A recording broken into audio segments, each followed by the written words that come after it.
Now turn to Section 1.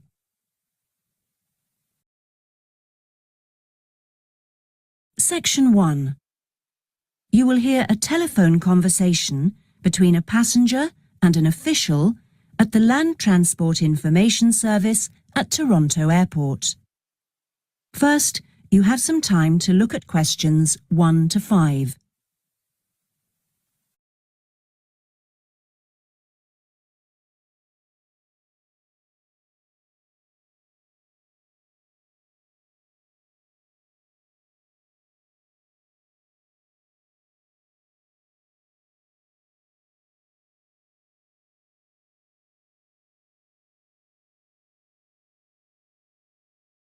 You will see that there is an example that has been done for you. On this occasion only, the conversation relating to this will be played first.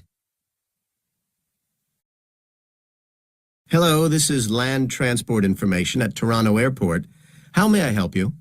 Oh, good morning. I'm flying to Toronto Airport next week and I need to get to a town called, Milton.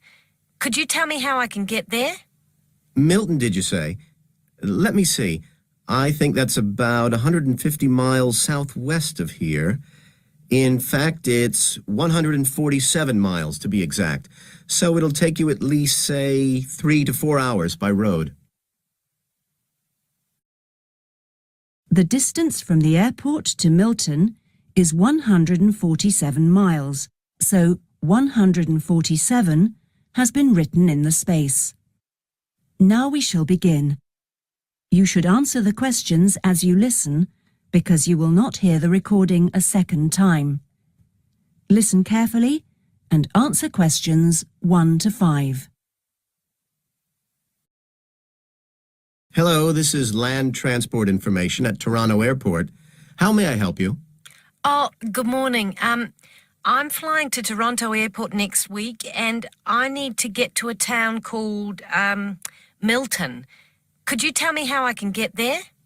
Milton, did you say? Let me see. I think that's about 150 miles southwest of here. In fact, it's 147 miles to be exact. So it'll take you at least, say, 3 to 4 hours by road. Wow, is it as far as that? Yes, I'm afraid so. But you have a number of options to get you there, and you can always rent a car right here at the airport, of course. Right. Well, I don't really want to drive myself, so I'd like more information about public transport. Okay. In that case, the quickest and most comfortable is a cab, and of course there are always plenty available, but it'll cost you. You can also take a Greyhound bus, or there's an airport shuttle service to Milton. I think for that kind of distance, a cab would be way beyond my budget. But the bus sounds okay. Can you tell me how much that would cost? Sure. Let's see, that would be $15 one way or $27.50 return. That's on the Greyhound. Ah, that's quite cheap. Great. Whereabouts does it stop in Milton? It goes directly from the airport here to the city center, and it's pretty fast. But you have to bear in mind that there is only one departure a day, so it depends what time your flight gets in. Ah, of course. Hang on. Oh, we're due to get there at 11:30 a.m. Too bad. The bus leaves at 3:45, so you would have quite a wait, more than 4 hours. Oh, I see. Well, what about the shuttle you mentioned? Okay, that's the airport shuttle that will take you from the airport right to your hotel or private address. It's a door-to-door service, and it would suit you much better because there's one every 2 hours. So how much does that cost? Let's see. Yeah, that's $35 one way, $65 return. So I guess it's a bit more expensive than the Greyhound. Oh, that doesn't sound too bad, especially if it'll take me straight to the hotel. But you do need to reserve a seat. Okay. Is it possible to make a booking right now, through you? Sure. Before you hear the rest of the conversation, you have some time to look at questions 6 to 10.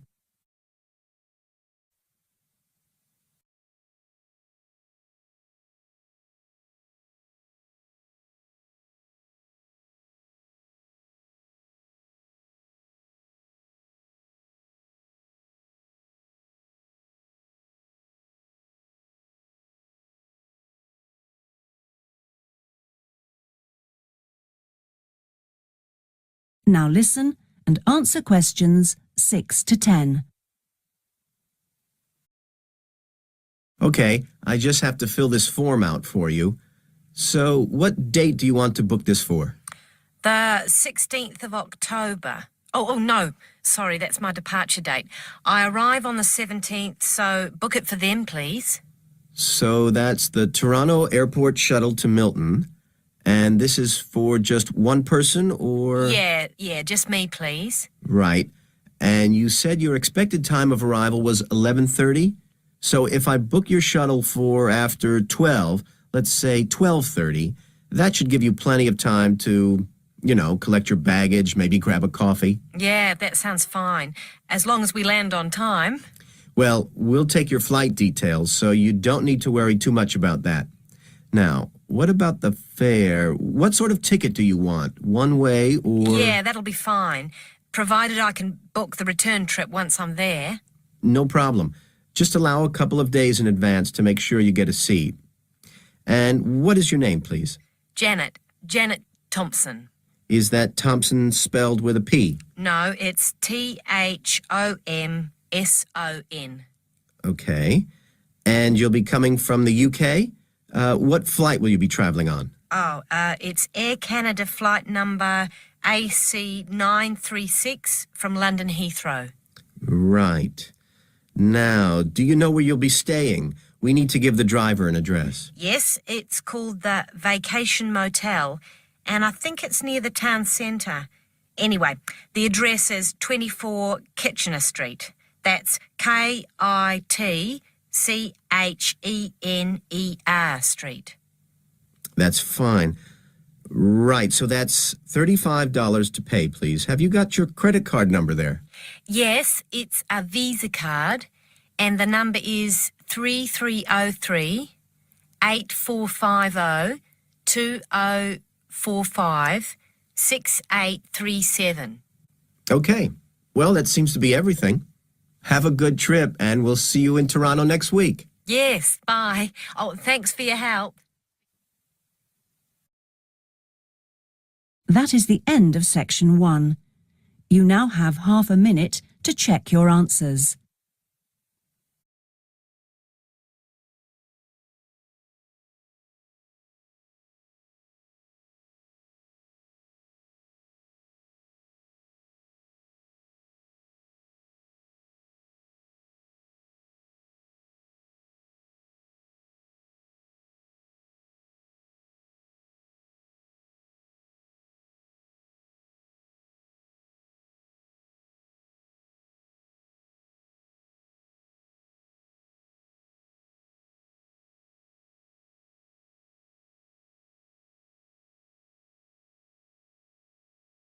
Now turn to section 2.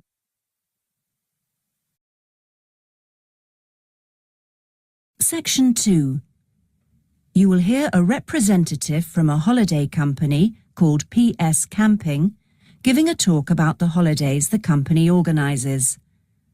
First, you have some time to look at questions 11 to 16.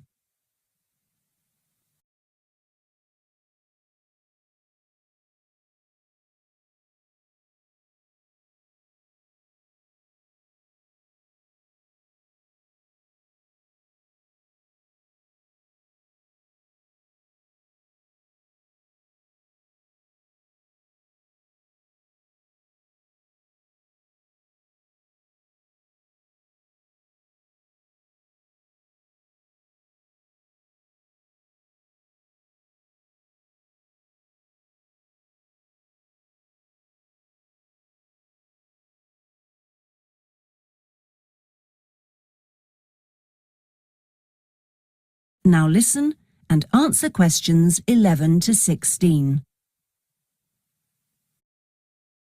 Thank you all for coming to my talk this evening.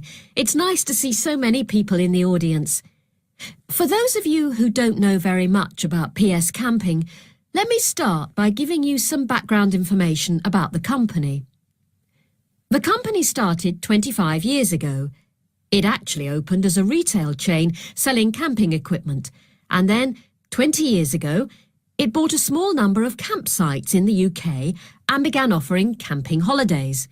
The company grew rapidly and has been providing holidays in continental Europe for the last 15 years. If you book a camping holiday with us, you'll have a choice of over 300 sites. In Italy, we now have some 64 sites that we either own or have exclusive use of. France is where we have the majority of sites, and we currently have a project to expand into Switzerland. We also have a number of sites in northern Spain, particularly in the mountainous region of Picos de Europa. We've upgraded all these Spanish sites and improved them considerably from their original 3-star rating. We believe our holidays offer superb facilities for the whole family. Parents who want their children to be fully occupied for all or part of the day can take advantage of our children's activities. These are organised by our well-qualified and enthusiastic staff. Each day kicks off with a sports match, perhaps football or volleyball, followed by an hour of drama for everyone. This may include singing or dancing, mime or other activities. In the afternoon, there's a different art activity for each day of the week, including a poster competition or model making. What's more, our sites are truly child-friendly, and with this in mind, we operate a no-noise rule in the evenings. Children's evening activities usually finish at 9:30 or occasionally 10, and from 10:30, holidaymakers are expected to be quiet in the areas where there are tents. We want nothing to go wrong on a PS camping holiday, but if it does, we also want all our customers to be insured. If you haven't organised an annual insurance policy of your own, you'll need to take out the low-cost cover we offer, and we require that you arrange this when you make your holiday reservation. There are many advantages to choosing PS Camping and to recommending it to others. As a regular customer, you'll be kept informed of special offers, and your friends can benefit from 10% off their holiday, or book a luxury tent for the price of a standard one. In return, we'll send you a thank you present, which you can choose from a list of high-quality items. Before you hear the rest of the talk, you have some time to look at questions 17 to 20.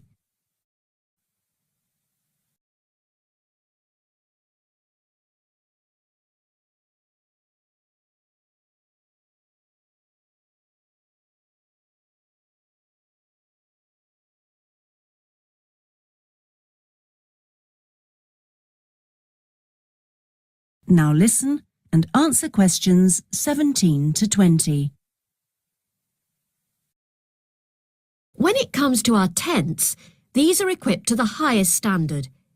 We really do think of every essential detail, from an oven and cooking rings fuelled by bottled gas to mirrors in the bedroom areas. If you don't want to cook indoors, you can borrow a barbecue if you ask in advance for one to be made available. And there's even a picnic blanket to sit on outside your tent. Inside, a box of games and toys can be found, and children's tents can be hired if required. All tents have a fridge, and if you want to spend the day on the beach, for example, ask for a specially designed PS Camping cool box, which will keep your food and drinks chilled. There are excellent washing facilities at all our sites, with washing machines and clothes lines in the central areas, along with mops and buckets in case your tent needs cleaning during your stay. All sites have a cafe and or a shop for those who'd rather eat in than dine at a local restaurant. That is the end of section 2. You now have half a minute to check your answers.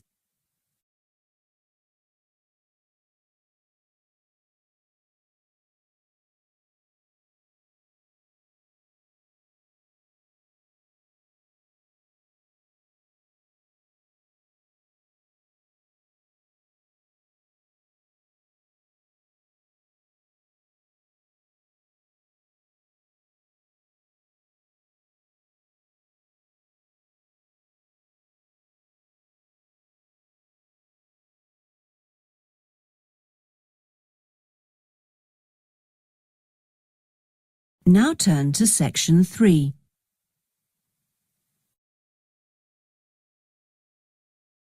Section 3. You will hear a tutor talking to two business students called Philip and Janice about their research on managing individuals. First, you have some time to look at questions 21 to 23.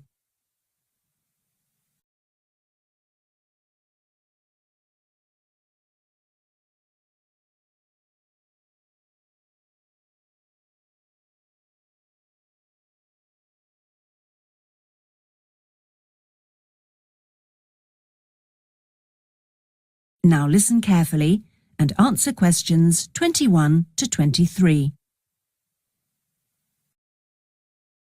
Well, you've both been looking at different styles of managing individuals in companies and the workplace. How's the research going, Philip? Well, I've been looking at why individualism, individual differences, are such an important area of management studies. When you think about any organisation, be it a family business or a multinational company, they're all fundamentally a group of people working together. But it's what these individuals contribute to their places of work that makes you realise how important they are. Of course, they bring different ideas, but it's also their attitudes and their experiences of learning. Diversity is important in these areas too. So why do people behave so differently from one another at work? There are lots of reasons, but research has shown that a lot of it comes down to personality.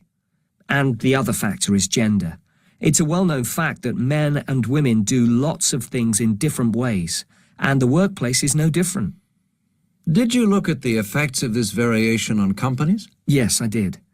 On the positive side, exposure to such diversity helps encourage creativity, which is generally an asset to a company. But unfortunately, individual differences are also the root of conflict between staff, and they can lead to difficulties for management, which can sometimes be serious. Before you hear the rest of the conversation, you have some time to look at questions 24 to 30.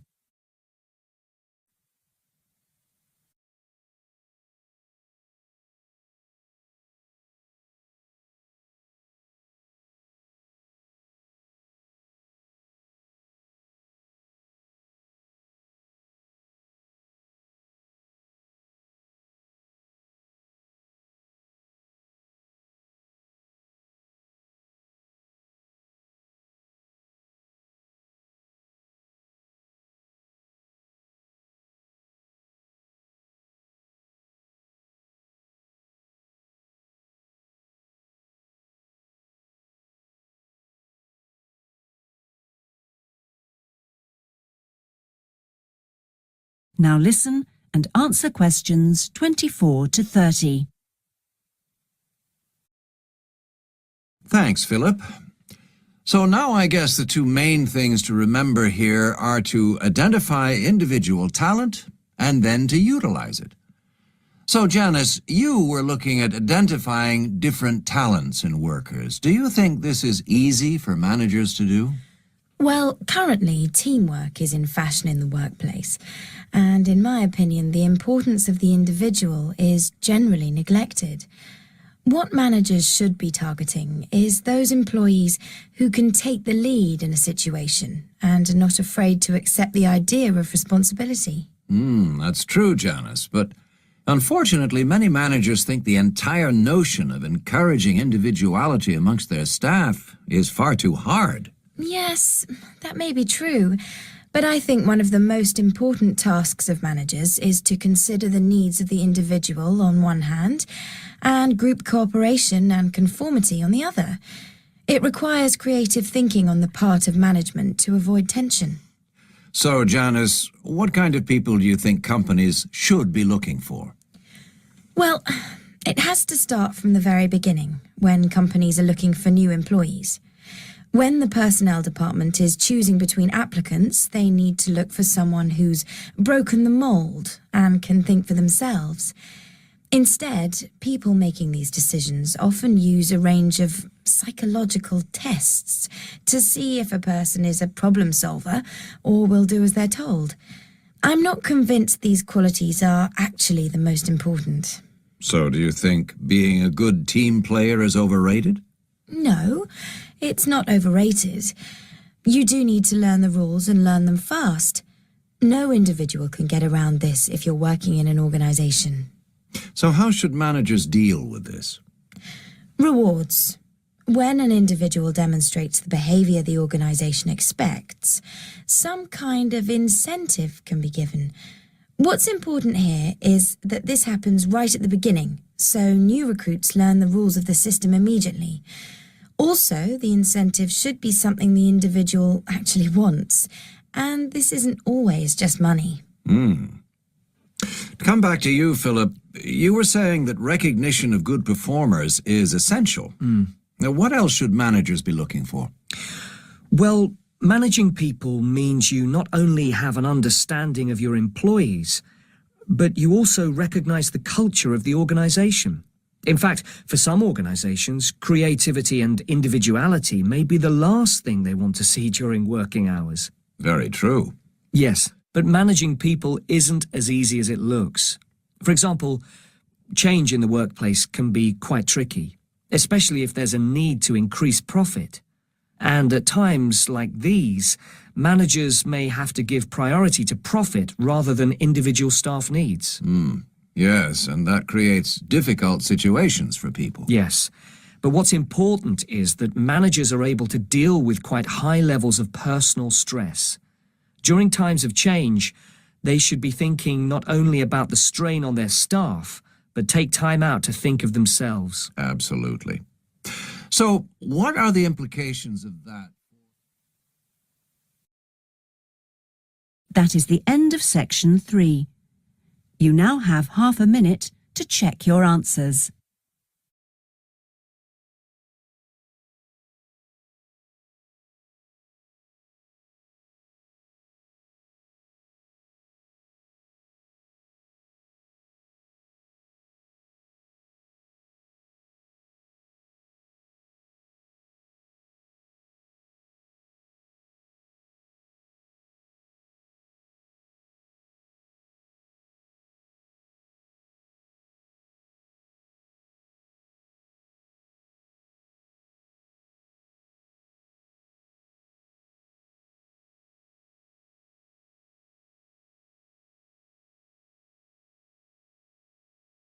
Now turn to section 4.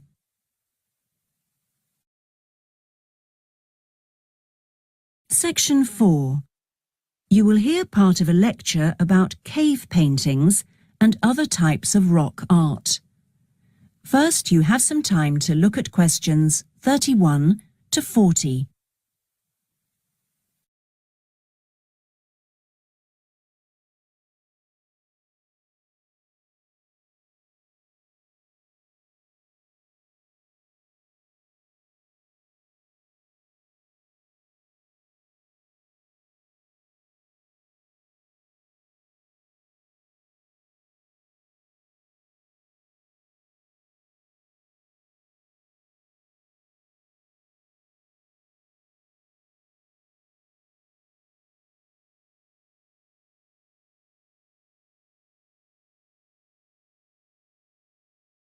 Now listen carefully and answer questions 31 to 40. Good afternoon, everyone. This is the first seminar in preparation for our archaeological fieldwork in Namibia. We are fantastically lucky to have received partial research funding for this trip from our institute, so I shall expect 200% attention and participation from you all. First, in this seminar, I'm going to give a brief introduction to contemporary research on rock art. And in the second part, I'm going to give you some do's and don'ts for our fieldwork trip in April. So please listen very carefully. I'm first going to focus on the interpretation of rock art in Namibia. We are very fortunate to be going to an area where you can find some of the most important sites in the entire world. And I hope to show you how easy it is for everyone to make mistakes in looking at cultures which are different from our own, the first and most important lesson we have to learn. In Namibia, there are both paintings and engravings. That's where the surface of the rock is cut out. Many of the engravings show footprints of animals, and most scholars used to think that the purpose of these was simple and obvious. This rock art was like a school book with pictures to teach children about tracks, which track belonged to which animal, giraffe, lion, and so on. But there were some mysteries. First, when you look at a typical Namibian painting or engraving, you see the tracks are repeated. There are dozens of tracks for the same animal. Well, you'd expect just one clear illustration if the reason, the aim was to teach tracking. Now, there were two more problems. Why are some of the engravings of animals very accurate, as you'd expect, all clearly identifiable, and others quite unrealistic? And another mystery. Some of these unrealistic animals, that's in the engravings, seem to be half human. Some, for example, have got human faces. Many researchers now think that these were pictures the wise men engraved of themselves. They believed they could use magic to control the animals they had drawn, so the hunters could then catch them for food. This shows you some of the dangers of coming from one culture to another, as we'll be doing, without understanding it fully. Scholars imagined that children looked at rock art pictures to learn to track, just because they themselves had learnt skills from pictures. Many researchers now believe that rock art had a much more complex purpose, and we'll talk more about it next week.